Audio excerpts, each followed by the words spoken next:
We come to the 8th presentation, and we're looking at how a buildup towards a threshold of almost ultimate change has come upon our kind. That the very species that we belong to about 40-some thousand years ago refined itself not into a subspecies but into a refined species. And Homo sapiens that have been stable for 160,000 years refined themselves into being able to produce art. Our refinement in our time is that we are able to produce science. The context out of which art comes is an extra dimension, as we have been talking about. It is the dimension of consciousness. And so consciousness is that quintessential 5th dimension in the deep magic of the theater. It's called the 5th business. You can block out the play. You can learn the lines. You can pack the house, and you can have the stage manager fluidly presenting. And theater will not happen sometimes because it is not tonight that the magic is there. So there is always the quality of someone in the production to invoke the 5th business, to bring the trigger of magic in, so not only does the show go on, but the evening is given over to this quintessential event. Because a conscious dimension has come into the 4 dimensions of space-time. And that dimension always transforms space-time. And the transformer that is able to make an art out of the application of that 5th dimension is the artist. So that art is an extra dimension to consciousness. And because it is an extra dimension, it is a 6th dimension. So that whenever you have an art involved, you now have 2 dimensions beyond the 4 dimensions of space-time. And those 4 dimensions of space-time have a wonderful character that they form a cycle. They form a cycle that is so dependable that we still use in every language the colloquial phrase of something being 4 square. Here in Los Angeles, one of the great evangelical churches was called the 4 Square Gospel. Amy Semple McPherson put it up over by Echo Park. Those 4 dimensions also give us a frame. And it is a frame for the picture that we have, but it is also a frame of reference. Because 2 of the corners of that square are angles of perception that correlate. The 2nd angle and the 4th angle correlate in such a way that they're referential. The 4th corner has its certainty because it can check diagonally across to the 2nd corner. And when those 2 angles are together, one understands that the whole frame must be in order. It must be in focus. So that the picture, whatever it is that is one is able to discern, must be accurate as far as nature allows it. So convinced of this, that the 4th corner that fourth angle now says, because its referent is aligned, that this diagonal is the guarantee of the identification. And it becomes, a mathematical term is necessary, it becomes recursive in that it feeds back. And what it feeds back is, if we now have the identification aligned and are referent there, then this fourth angle is self-referential, and one then can be certain that you have achieved your identity. That fourth corner is the symbols. And the symbolic structure of the mind has that capacity. That second corner is the existentiality of things. Their physicality, but also their physicality in the sense that what they do is a part of their existence, of their existentiality. So one of the time-honored words that we use in English to talk about that second corner is ritual. It's what we do, and that things that exist because it's what they do. They keep occurring. It's not that they blink out of existence and then blink back. It's that the energy that sustains them has a frequency where it has its registry, and those registrations are vibrations. So that when one gets down to the atomic scale or the molecular scale, all things have a vibrancy which can be calibrated. One can come to understand.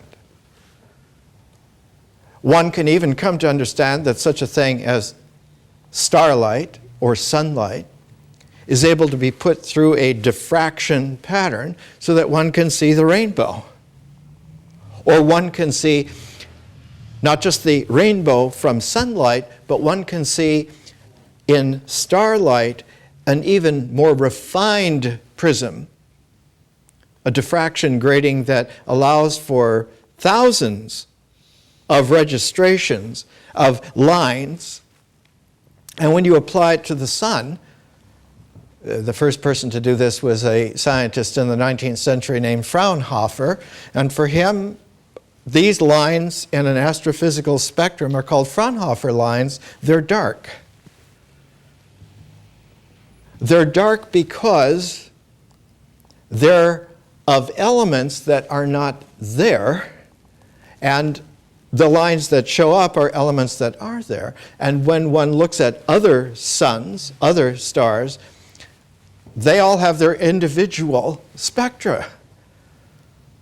And one can tell what they're made out of. One can see what their pattern of their Fraunhofer lines are. And one can learn then, as we have learned, that our species now, for several hundred years, has accelerated the capacity to be able to do a differential analysis, which is two more orders of dimension beyond art. So that science is really 4 dimensions beyond the natural cycle of space-time, and before the last 300 years, and intermittently even since then, anyone coming upon these qualities says that this is supernatural, and it in fact would be supernatural. It's not anti-natural, it's dimensions above supernatural, so that we have become used to the fact that there are certain blessed beings who are able to convey further dimensions and transform space-time. And that transformation is something that has an ecology to it. And like nature in its cycle has 4 dimensions. Consciousness has 4 dimensions in an ecology, not in a cycle. It's an ecology because when the phases proceed of the dimensions, the 5th, 6th, 7th, and 8th dimensions come into play, they continually build up an accumulation of application to the transform of the dimensions of space-time, so that eventually one has a figure extraordinary, like Jesus, who could change the physicality, could change the symbolic integral of space-time, and also hone the visionary quality of consciousness, the artistic form of consciousness, and another kaleidoscopic process in consciousness, which we habitually simply call history, but is really mysterious, and that an 8th dimension of science comes into play that one can eventually come to understand analytically how this works and why. And that the word for it then is that man has exceeded what he was just in nature, even though just in nature allowed him to become an individual with an identity and the ability to identify and to bring the whole cycle of nature to a fullness and a completion. And yet, always, there were moments, there were events, there were special persons who were not psychic, they were not in terms of the integral symbolic order mental, but they were spiritual. They were spiritual because they had in their lives those extra dimensions. They didn't come and go, they were there. And when they were there, to the extent of someone like a historical Buddha or a Jesus, all of a sudden you had the 4 dimensions of the natural cycle and the 4 dimensions of the ecology of consciousness, which, because they had a special kind of a relationship as a whole, the 4 dimensions of nature always tend to want to produce integrals. The 4 dimensions of consciousness want to have differentials. So that you have, when you bring the 2 of them together, not an 8 integral, but you have an 8-dimensional complementarity. And the realization that the complementarity itself then is like an extra dimension. It's like a 9th dimension, not because it is a super integral, and we'll see that one of the best yogis of the 20th century did not understand that. One of the most powerful yogis of the 20th century called his yoga integral yoga, and his structure of the mind the supramental. It is not that, with all due respect, but that the complementarity, that 9-dimensional, is not a form, but is a hyperspace process. And that hyperspace process produces an ultimate infinity form, which we know as reality. And if one wants to be mathematical in trying to use a special kind of differential language, which mathematics is, one comes to see that it's a 10-dimensional reality. And one of the great books from about 10 years ago, Hyperspace by Michio Kaku, a scientific odyssey through parallel universes, time warps, and the 10th dimension. His book that became a bestseller was called Einstein's Cosmos, how Albert Einstein's vision transformed our understanding of space and time.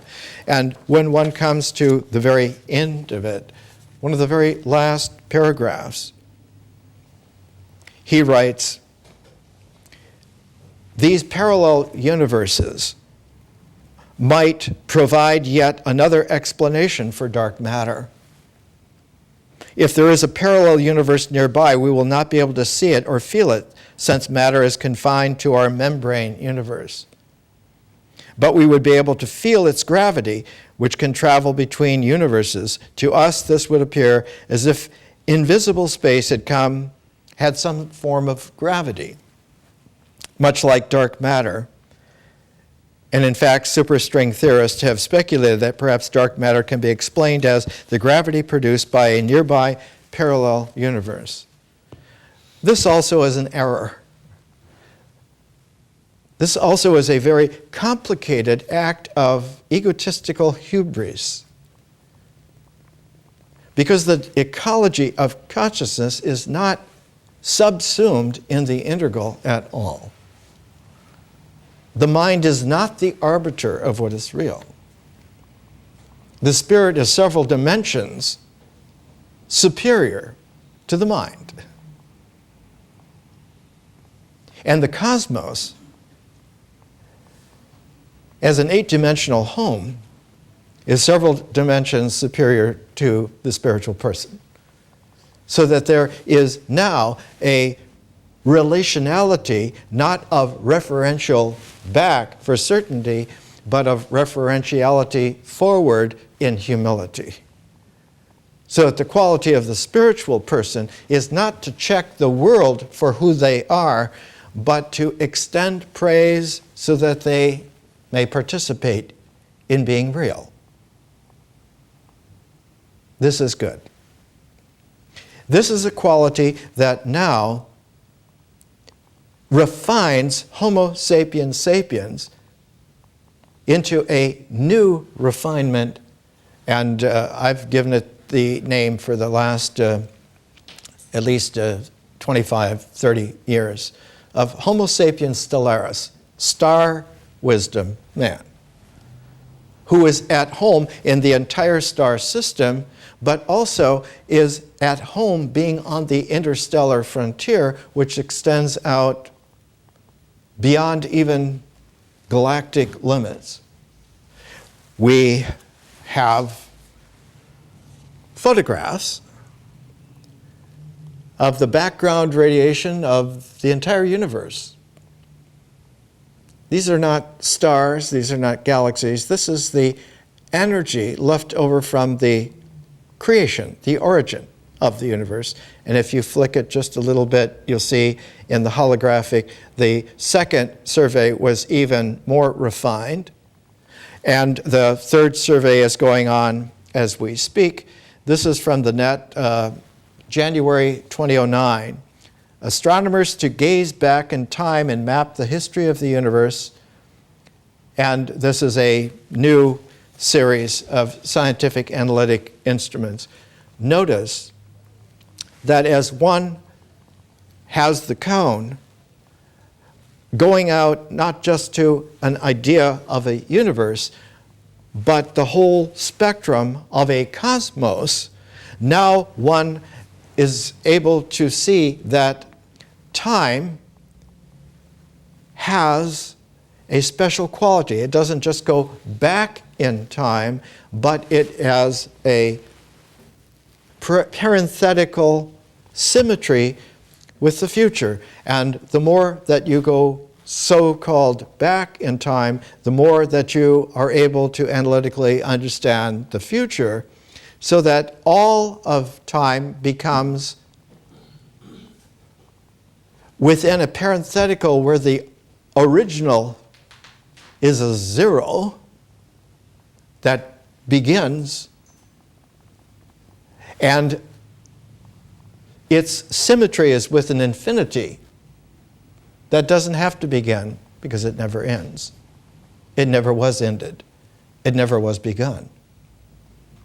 So that one comes into a very peculiar mathematical quandary. If you have a high mathematic and you're working with an equation, and equations are those diagonals of symbols and reference, if you have an equation, you can work with 0 or infinity within that equation, and the equation will always work out in terms of its analytical accuracy. But in the middle of the 20th century, when math got really sophisticated enough to not only notice this as peculiarity, it became, in the most advanced math of the most advanced science, that it always occurred.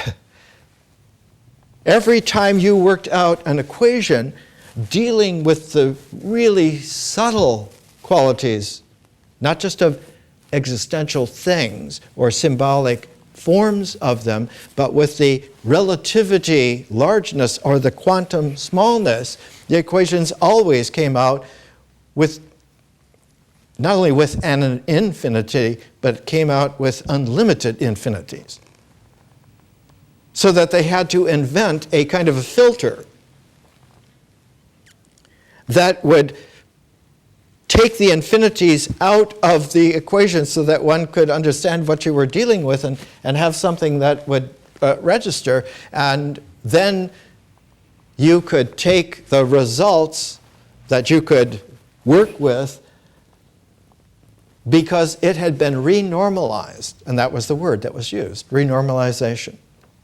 That this mathematical filter renormalized so that the infinities were taken out of the equation, and it did not disturb the accuracy vis-a-vis the mathematic, vis-a-vis the referentiality in four-dimensional space-time.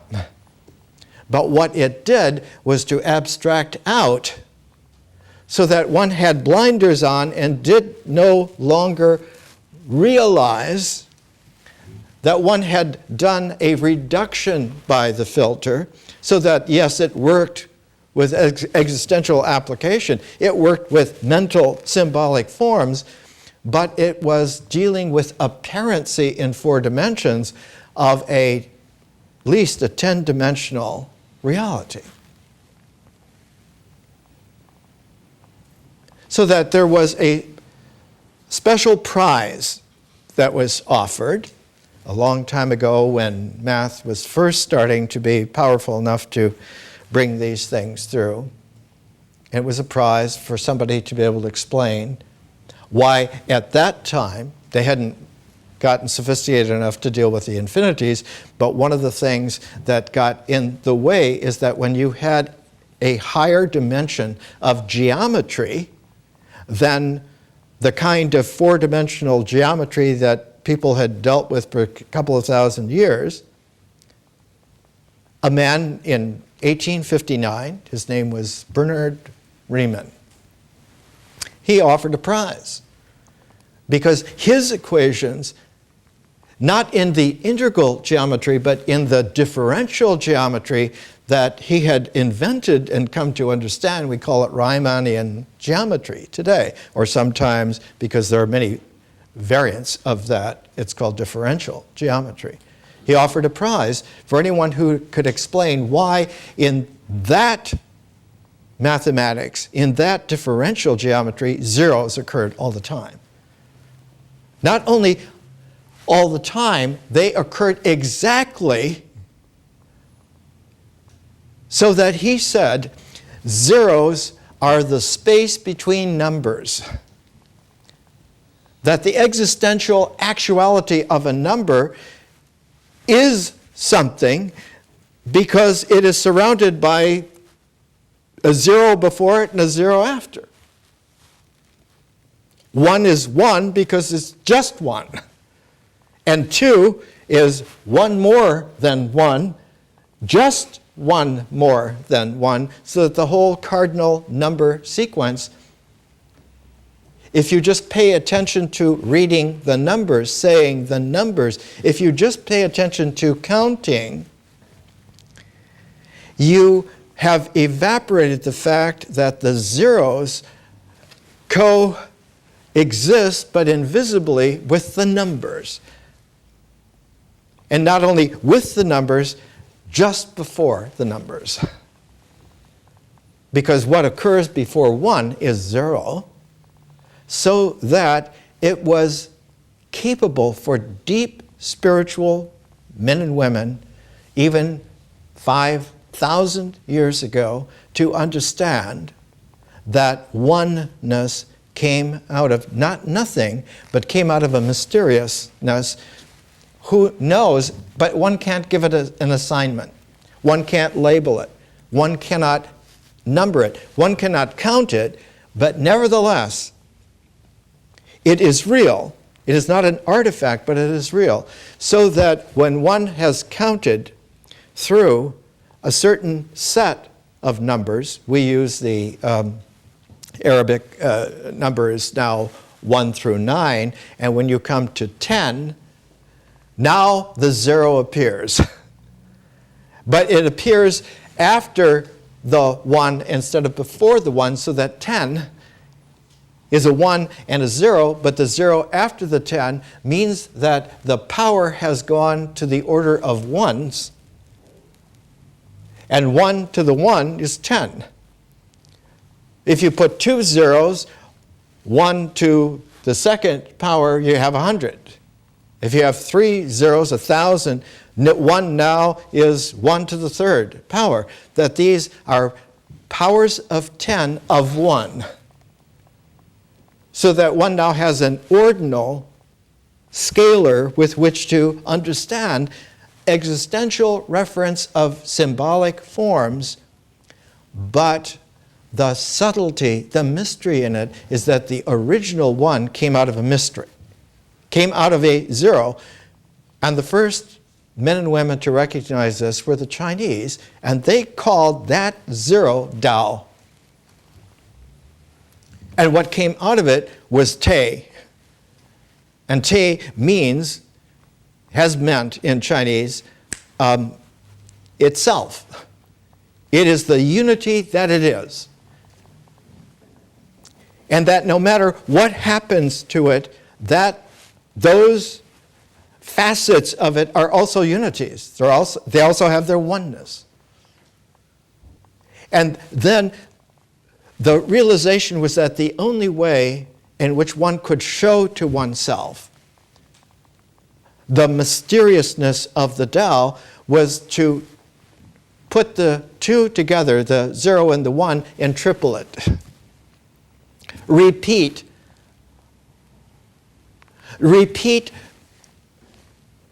a polarity pair of the 1. And the polarity pair of the 1 was that 1/2 of it was like 1, and the other half of it was like 0. But the way to express it is not through numbers, but through diagrams.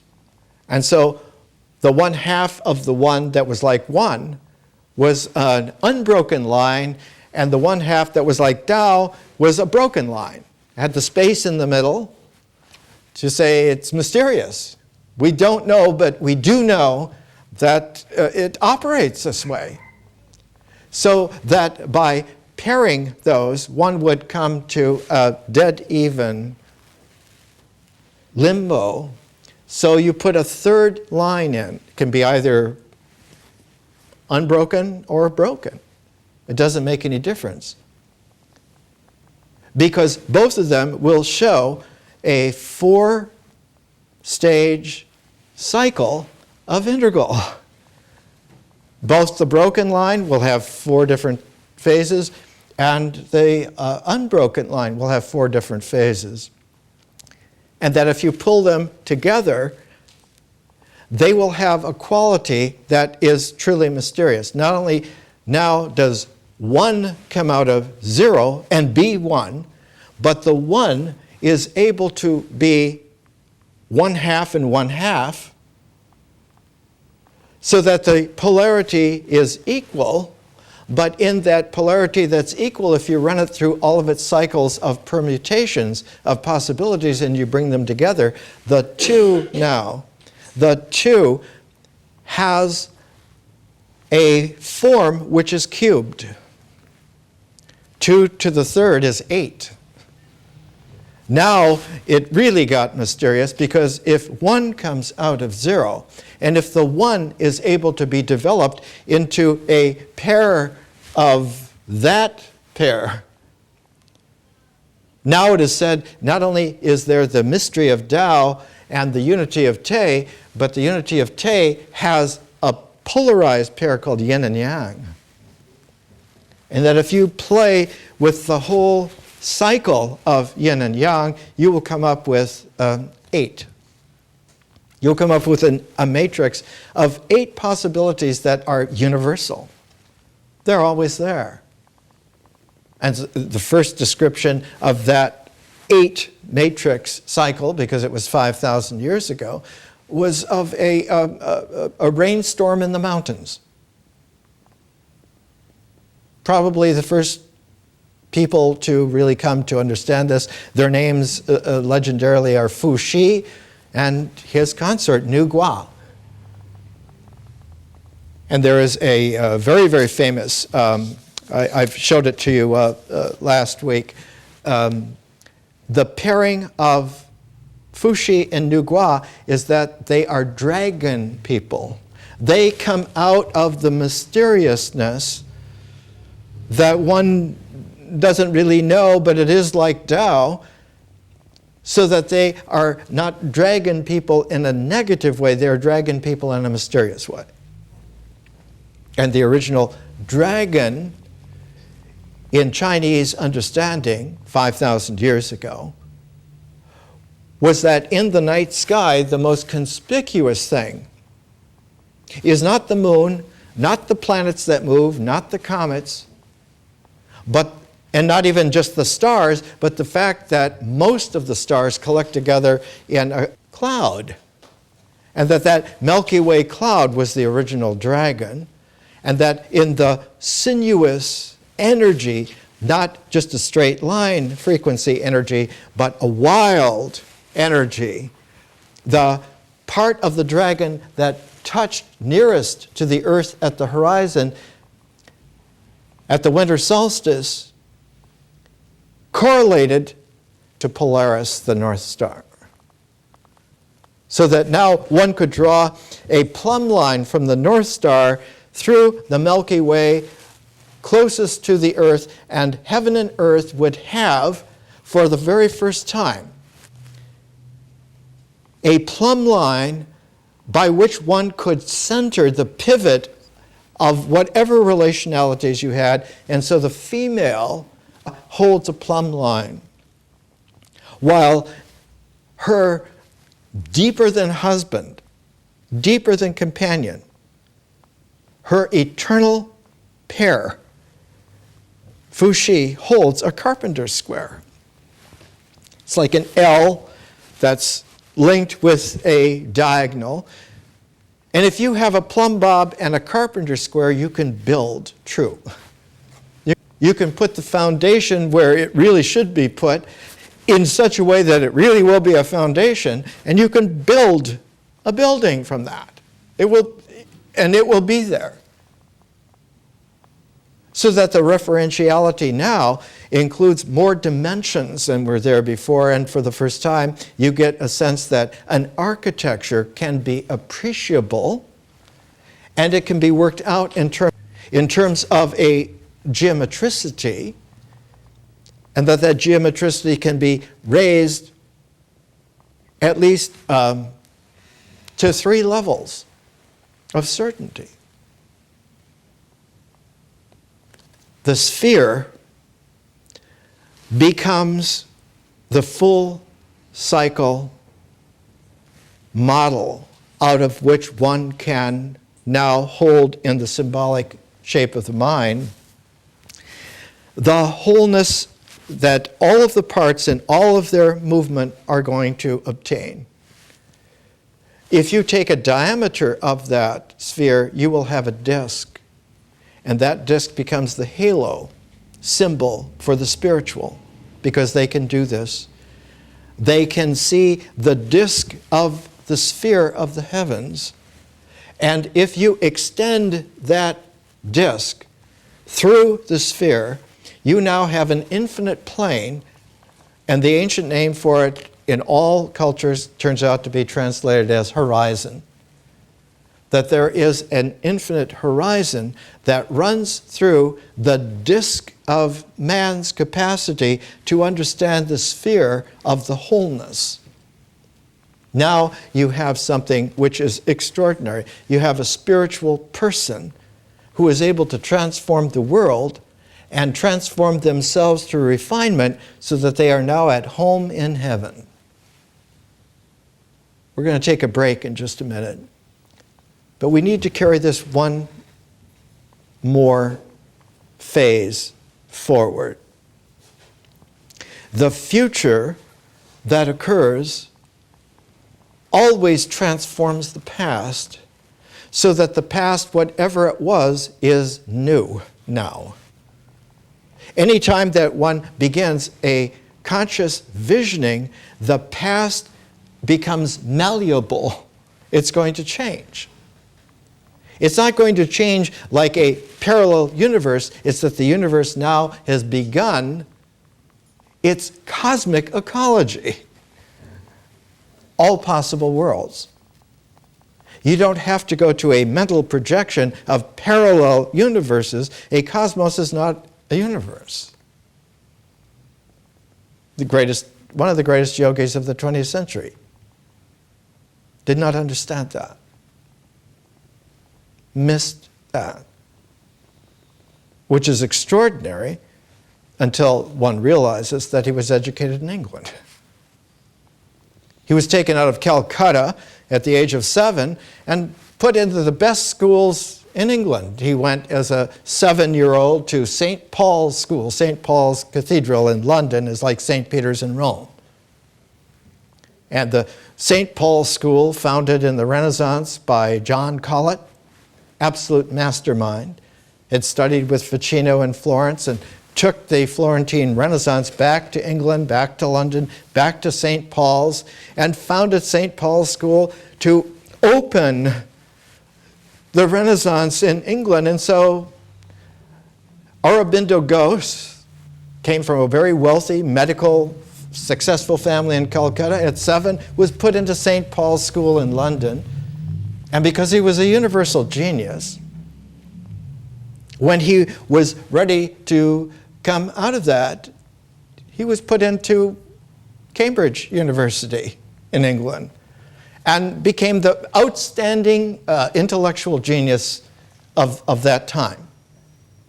This is he was born in 1872, so he was taken to St. Paul's in 1880, and he was taken to Cambridge, and by the time he was 20, he not only had graduated, he had learned all the major languages to learn, including Sanskrit, including Greek and Latin. He could read Homer in the Greek.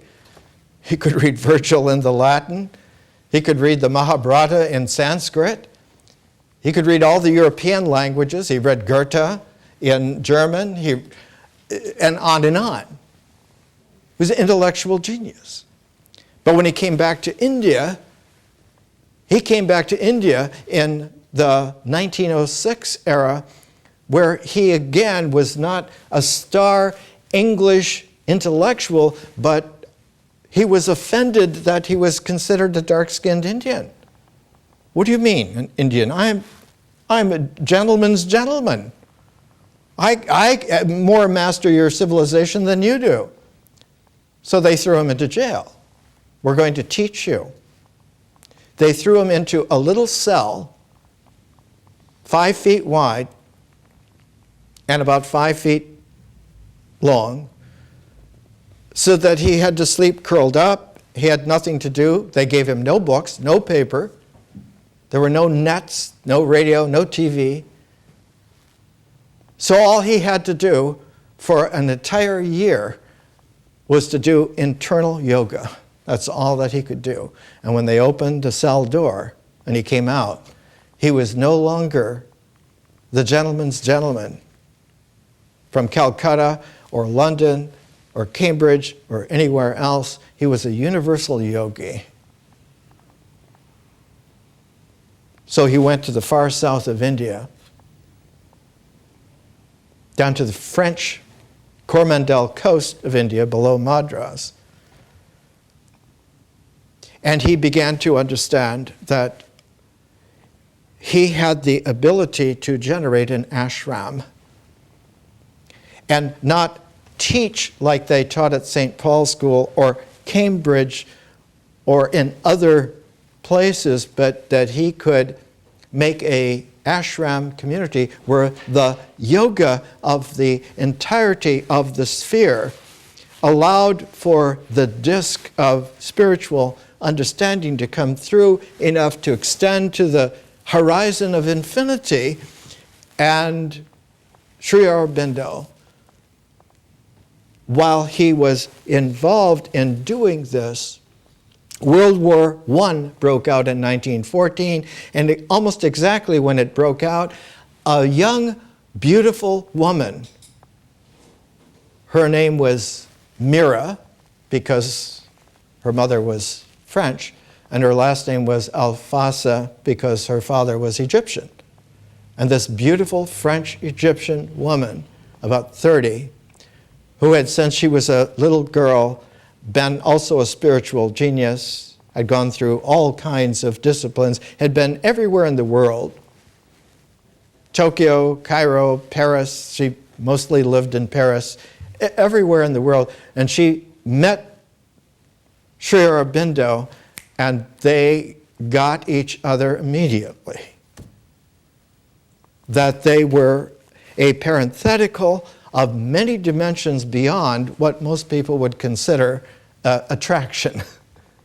And they were together for 60 years. We're going to take a break and come back. This is what they looked like in 1950.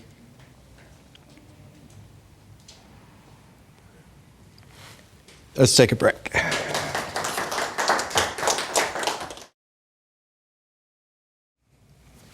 Let's come back to an anomaly which truly has puzzled us.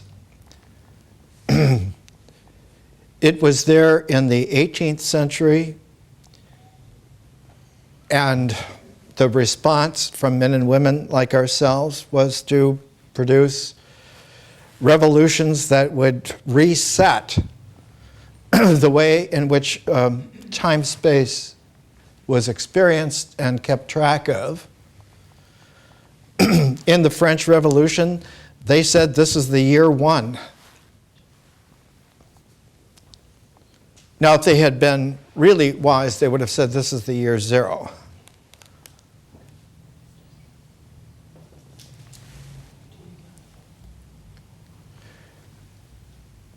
If we look at the 19th century, the 19th century as a historical century progresses from the revolutions, not just the American Revolution and the French Revolution, but the Industrial Revolution, the Romantic Revolution.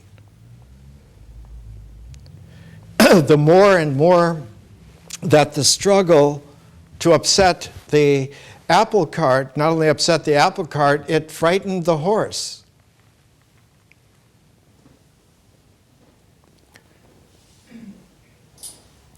There is a whole year of presentations I did one time, 52 90-minute presentations on the development of the 19th century. And the overall picture is that as it progressed, the certainty and the confidence in existentiality, of physicality, of symbolic understanding dissolved. It didn't fray, it dissolved. So at the end of the 19th century, you had the discovery of X-rays. You had the discovery of subatomic particles like the electron. You had the discovery of all kinds of indications like H.G. Wells' The Time Machine. That all of this is not up for grabs. One can't grab it anymore because what was considered real had evaporated, had dissolved. And so the 20th century came in.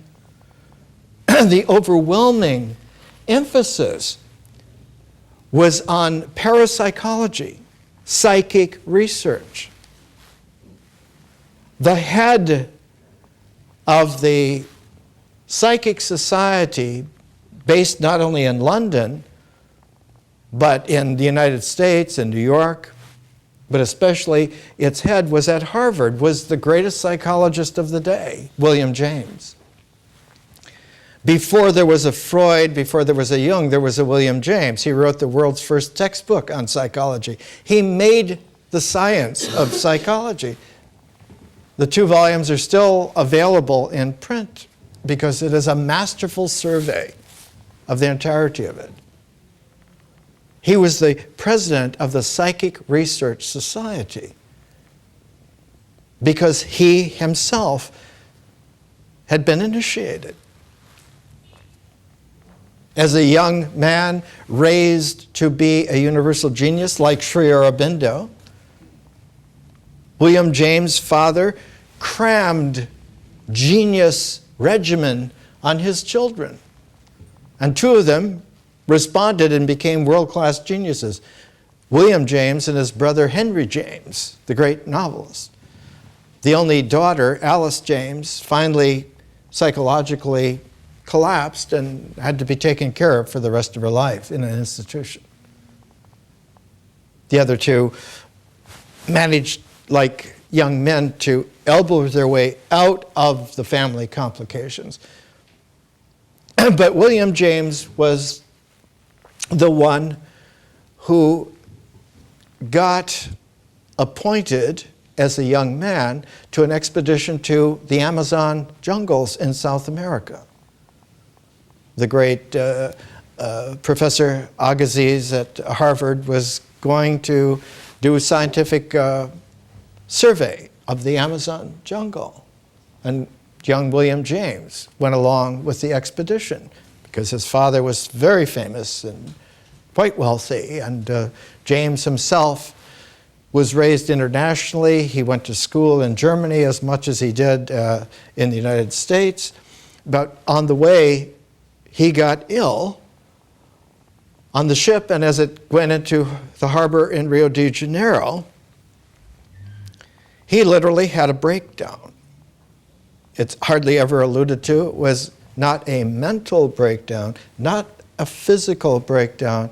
It was a spiritual breakdown in the sense that the confidence that he had in the world that he was raised in evaporated all of a sudden. He was hospitalized for several weeks. They were making arrangements to send him back home to Boston, to Harvard. He came out of the hospital room and he said, "I'm not going back. Furthermore, I'm going into the Amazon jungle alone with just a native canoe person with me. I want to do the collecting not as a part of the expedition, but I'm going to be my part of the expedition myself."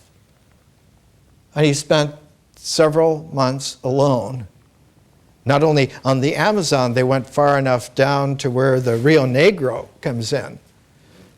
The Rio Negro is the black water river.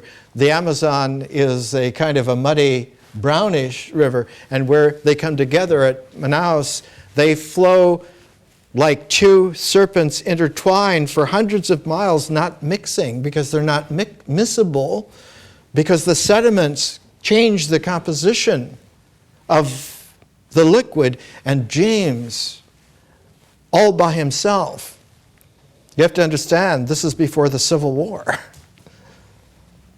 In the 1850s, there was hardly anyone who went into the Amazon jungle. It was filled with peril. He thrived.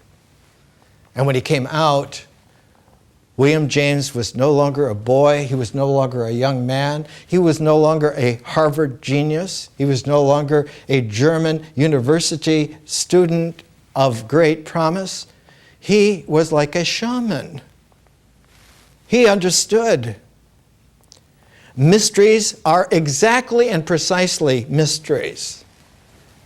And to be with them, one has to become mystical. And to become mystical, one has to get past the mirror reflection of the mind that one is psychic. Because the mystic knows there's no one there to be psychic. Subjectivity is a fiction. It's a role that is thrown up so that the show can go on. But there are men and women who do not put the show on. Not only is the show not going on, there's no audience, there's no cast. And that's only for openers. Because the mystic has a differential conscious field that does two things at the same time. It is miscible with the field of nature, and so nature becomes magical. It's capable of anything. It becomes wild. Wild in the good sense. And the structure of symbolic thought transforms. It gains something it didn't have before. It gains the memory. And in exchange, because it's like a dance, it extends the imagination to the differential field of consciousness, and now the imagination becomes creative. It's no longer the store place of images. It no longer arranges images into a base, into a complex thread woven into the fabric of a base, an image base, out of which one now can do the integraling of things. The imagination, when it enters into the field of differential consciousness, becomes differential, no longer integral. It doesn't make pictures. One of the great Indian savants was a German named Heinrich Zimmer, whose father was a savant. And Zimmer, the first time I read any book on India philosophy was 6 Philosophies of India. I was a freshman at the University of Wisconsin. I was 17, and I ran across this big, fat paperback published by Meridian, 6 Philosophies of India, and I thought, I've got to know something about India. I don't know why, but... And so instead of just paying attention to my electrical engineering courses, I started reading it, and the crowd that I hung out with were graduate students, perennial graduate students, 35-year-old graduate students. And they said, well, what are you reading? Well, do you understand this stuff? And I started to explain, and finally, they said, you really get this. Maybe you're reincarnated. Maybe you were an Indian before. And an agronomist, a soil engineer from central India, Nagpur, in the desert. He looked at me. In Nagpur, they're very dark. They're black Indians, ancient Dravidian, mysterious. He said, you do not understand, but before tomorrow's dawn, you will at least have heard the Bhagavad Gita from someone who could present it to you from memory. And so we walked around. The University of Wisconsin's on Lake Mendota.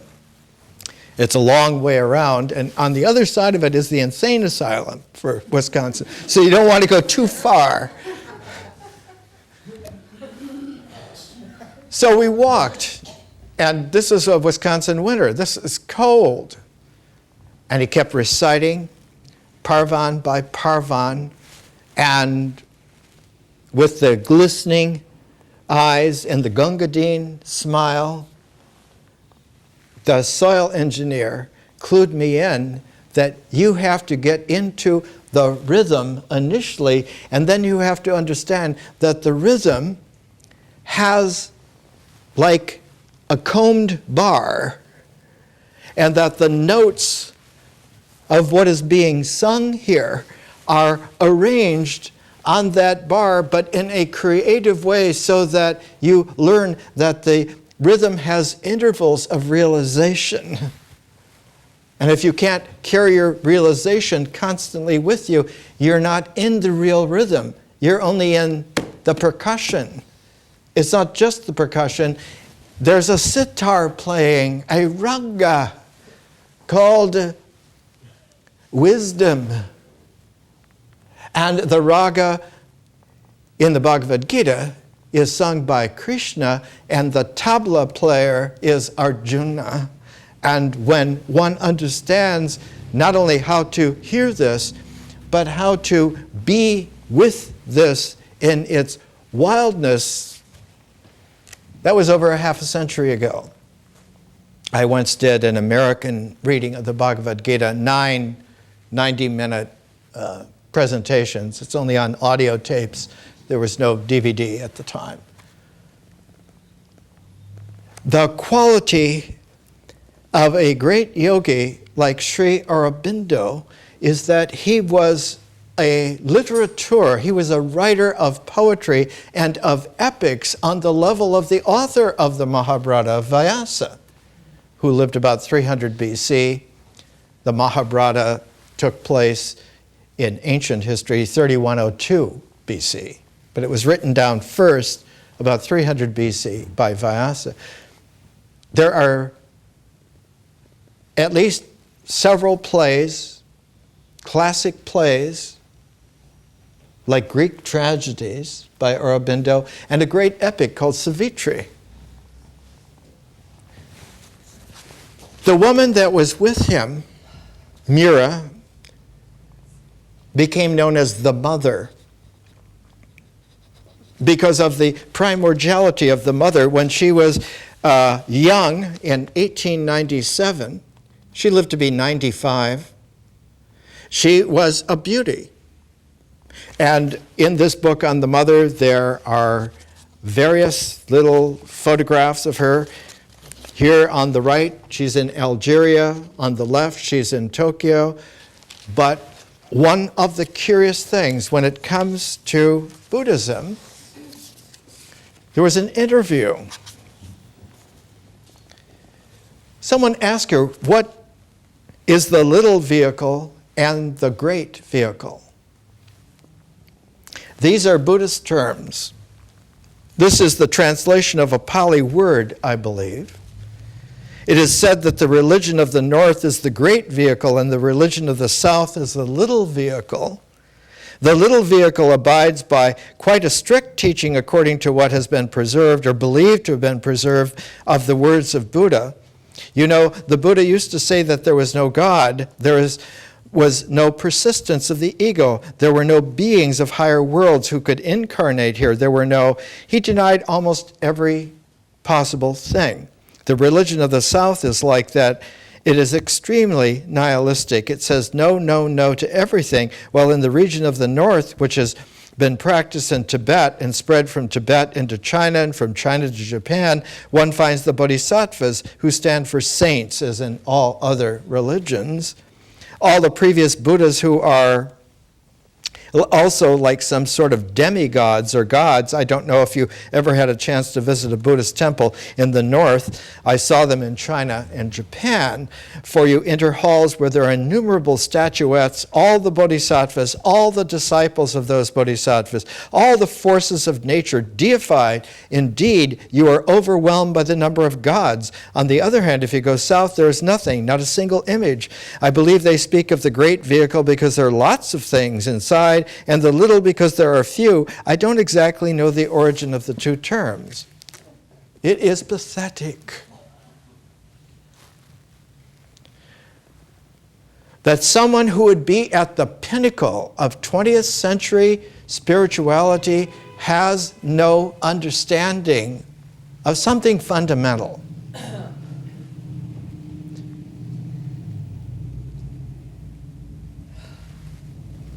There was no little vehicle. It was called the Theravada. It was called the path of the elders.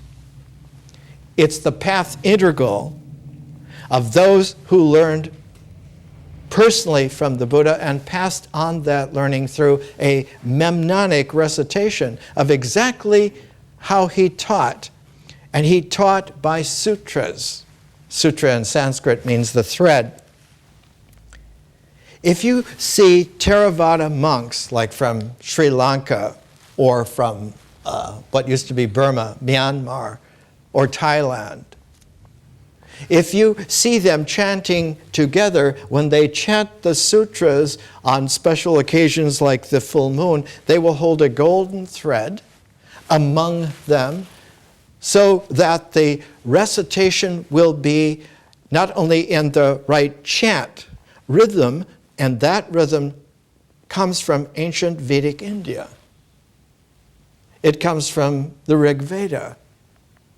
It comes from the chant pace of the language of the Rig Veda brought into the continuous thread of the sutra, so that when one has made the circumambit of the way in which that unbroken thread cycle has woven its way through the chant rhythm, one will come to the realization that that's it. That's what this sutra is, complete. You have heard it. Thus have I heard. And I've heard it all the way through. And what it comes to is not the end. It comes to the realization that all phenomenality is like this. It has a cycle, and when the cycle is completed, it is completed. The historical Buddha said, whatever needed to be stood up has been stood up, and whatever needed to be put down has been put down. And whatever needed to be realized has shown. There is no one to realize. There is nothing to realize. And that this stops samsara permanently. Suffering is real. The way out of suffering is just as real. This is the way out of suffering, just as real. And that there never ever, not only again will be suffering, there never ever was suffering is also real. 500 years later, the chant rhythm was replaced. And it was replaced by the kind of rhythm that one finds in a language at the time, 2,000 years ago, was called Syriac. Syriac is a Semitic language, a North Semitic language. Its origin goes back to Akkadian. It goes back to the reign of Sargon of Akkad, 2350 BC, who refined a previous language, Sumerian, so that the Syriac language has about 3,000 years of history behind it. And what's interesting is that the way in which Syriac came into play is that it was refinement in a learned way of the kind of creativity that was there in a Semitic language called Aramaic, but was especially formal in its poetic to the origins and the way in which Hebrew language develops its poetic, especially in pairs of lines and in certain other poetic qualities, and that the origin of Hebrew preceding the Syriac came out of an ancient language called Ugaritic, about 2000 BC, and that Hebrew began to emerge about 1400 BC, 1300 BC, and right at the same time, the old forerunners to classical Greek, which was Mycenaean, also matured so that Hebrew and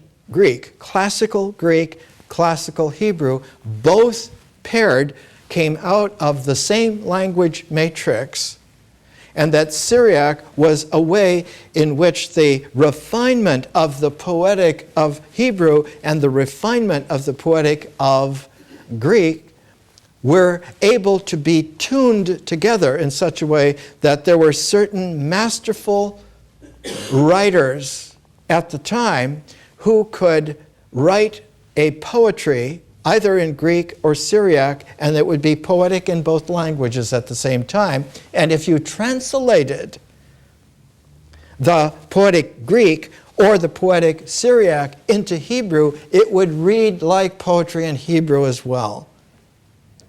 So that the poetic was trilingual, and the greatest master of that trilingual poetic was Mary Magdalene. And if you read her Odes of Solomon, they read in Syriac original or in Greek original or translated into Hebrew original. They read poetic. But the disciple who was most poignant because he spoke Syriac since he was born was St. Thomas. He came from the far slopes of Mount Hermon. Mount Hermon is not only the home of the Jordan River coming down, it's the home of the Orontes River going up. And eventually comes out to the Mediterranean Sea about where ancient Antioch was. And another river runs from Mount Hermon and it curves off to the west and goes to the Mediterranean about where the ancient city of Tyre was. The city that's there where the Jordan empties into the Dead Sea, its final thing is ancient Jericho. Thomas came from the Syriac area of the Orontes Valley. It's called the Baca Valley. Very, very ancient. He was the disciple who was sent to India. And because he was sent to India, originally for the Hebrew communities in India, they were not in North India. That's where the Indo-Greek kings were. The Hebrew communities were in the south of India. They were on the west coast, and they had been there from time immemorial.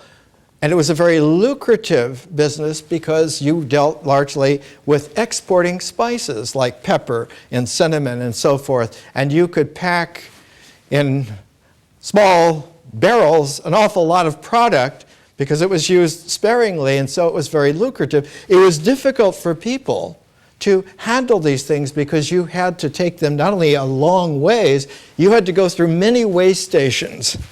Difficult peoples. Each port was difficult, and the people who had the most experience with long caravan trade routes, overland first, but then finally by ships, were the ancient Jews. Not Jews, they were Semitic, and they were operating 350 years before Abraham was born. And they ran the trade routes from Mesopotamia to India, to the Indus civilization, which was very sophisticated. They weren't called Indians. The ancient name for them was Meluha. And from Meluha through Magan, which is today Oman and the United Arab Emirates, up to the island of Bahrain, which was called Dilmun at the time, and up to the ports of Samaria, like Lagash and so forth, which at that time were on the Persian Gulf.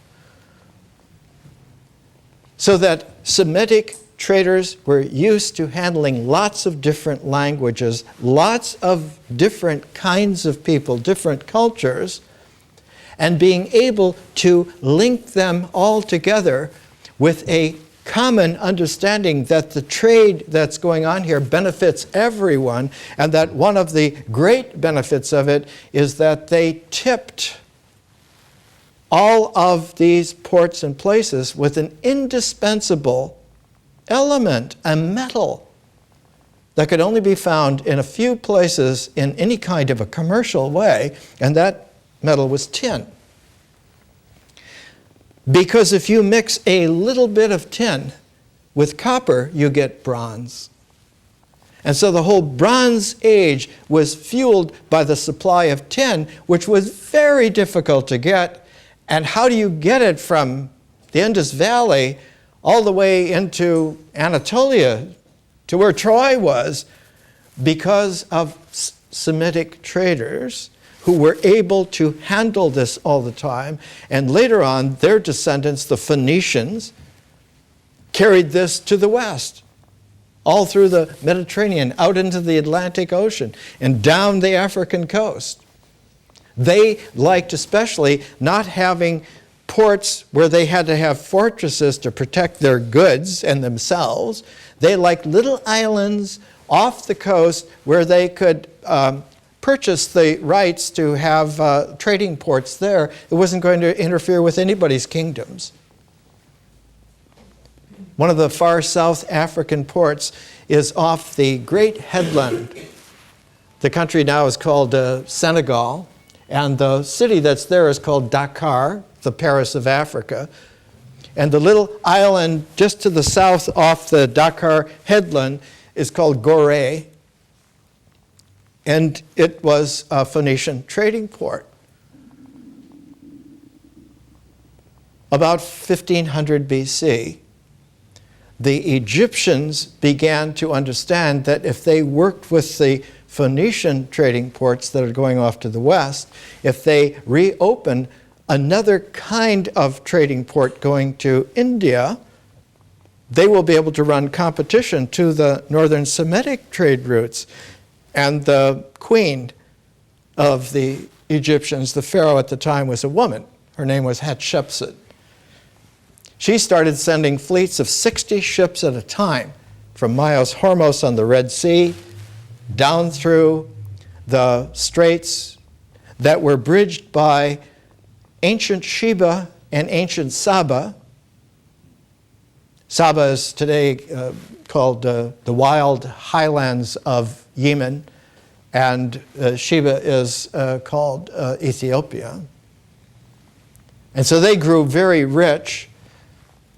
And because it was a female pharaoh, they got the idea that there are talented women, so they began to favor having a queen of their own. And 500 years later, the Queen of Sheba was the most wealthy woman in the world, and also one of the most brilliant. Hard to find a man on that level, so that's why she went to find Solomon to check him out. When St. Thomas went to the south of India, when he was sent there, after he did his duty for the Jewish trading communities on that coast, he went diagonally inland to go to the other coast to be able to begin seeding the gospel in a new way. And the midpoint between those two coasts is a city still called Salem, like Jerusalem. It's still there. It's still called Salem. But on the other coast, the place that he came to became one of the great cities of the world. It became Madras. It's called Chennai now. And one can still find St. Thomas Hill in Madras where he was buried. He's the one that seeded the transform of the Theravada into the way of Jesus and Mary Magdalene. The great way, the Mahayana. And so when people began to ask, well, how is the Mahayana different from the Theravada? Many later people said, well, it isn't so much that it's a Theravada, it's like it's okay, but it's okay for you. It's not okay for the cosmos. And that there are capacities to our dimensions that are like the great way. So the Mahayana is not just different from the Hinayana, the little way. It takes the path integral of the Theravada and hourglass spectrums the whole thing into a cosmic spectrum. So that one finds 1,000 years later one of the glories of the planet.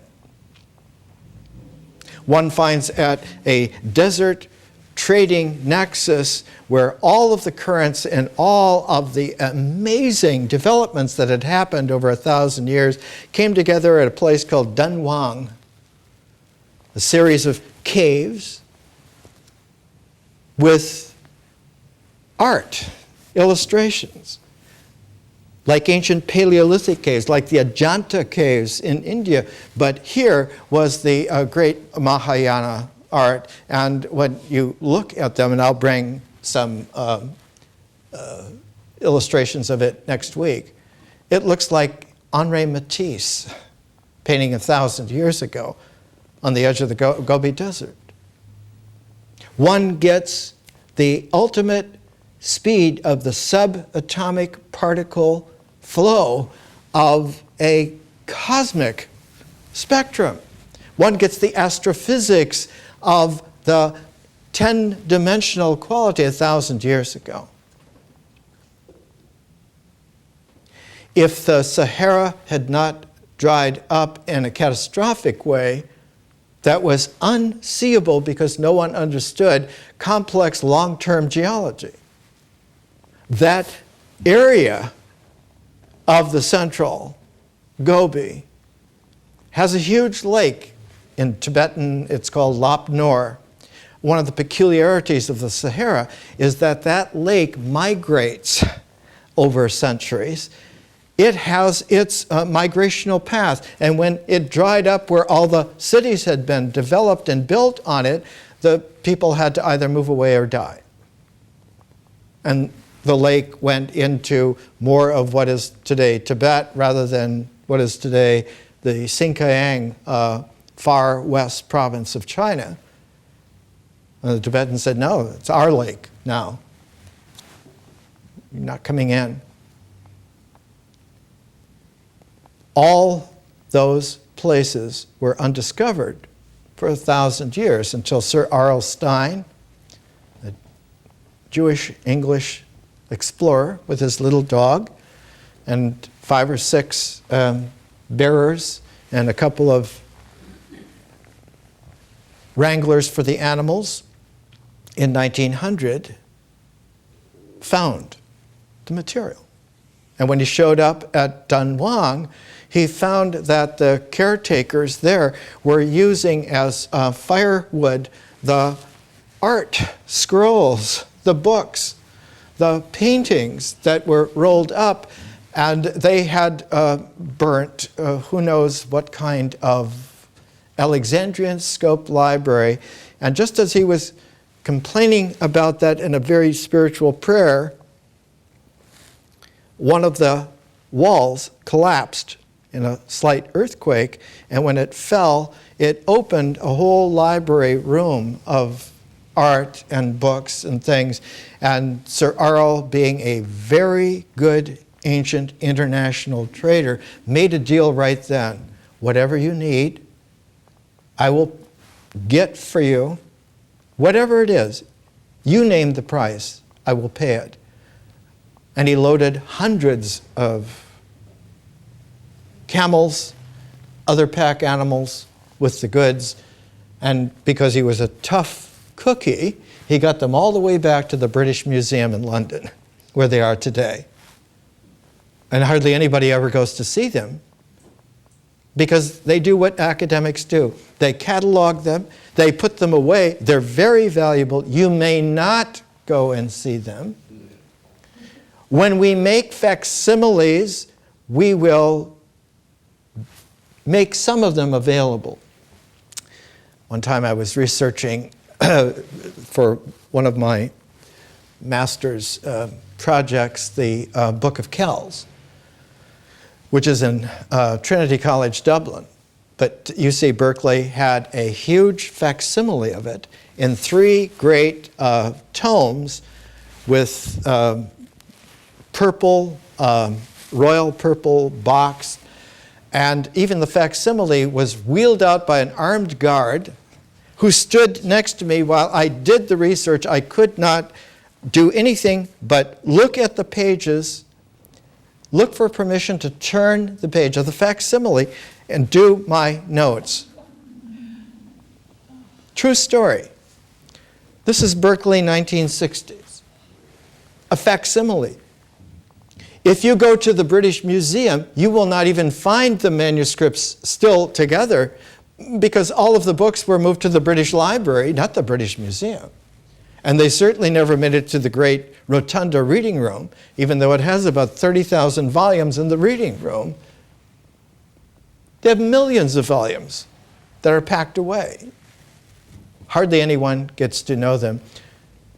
It was due to the Japanese publisher, Kodansha, because they were at the time making so much money. Japan could just, they made a beautiful boxed set of 3 volumes out of deep gold, huge. I'll bring one of them in next week. Only the set cost about $5,000. I happened to have a patron at the time, Lawrence Rockefeller, who said, let's get a set. Sometimes you can just do that. So I have that set. And in there is not only the Fushi in Nugua, beautiful presentation, but there is a Greek-looking man on a piece of tapestry holding up a hermetic caduceus from the center of the Gobi Desert 1,200 years ago. How did he get there? Because part of the Mahayana is also the Hermetic tradition, also the Arthurian tradition, also a great mystical tradition. And if one were able to put the whole spectrum out, one would have to call it the Great Way. It is the Milky Way of this planet's heritage. And when we mature, we will have a planetary park called the New Jerusalem. Everything from Mount Nebo to Jericho, up to Jerusalem, Bethlehem, to Hebron, down to the beautiful sites on the Dead Sea, En-Gedi, Ein Feshka, Qumran. And that whole patch will be a planetary park preserved for mankind, where all religions, including Buddhism, including Taoism, have a place because it is the spectrum of the planet's experience with the mysteries in 10 dimensions. More next week.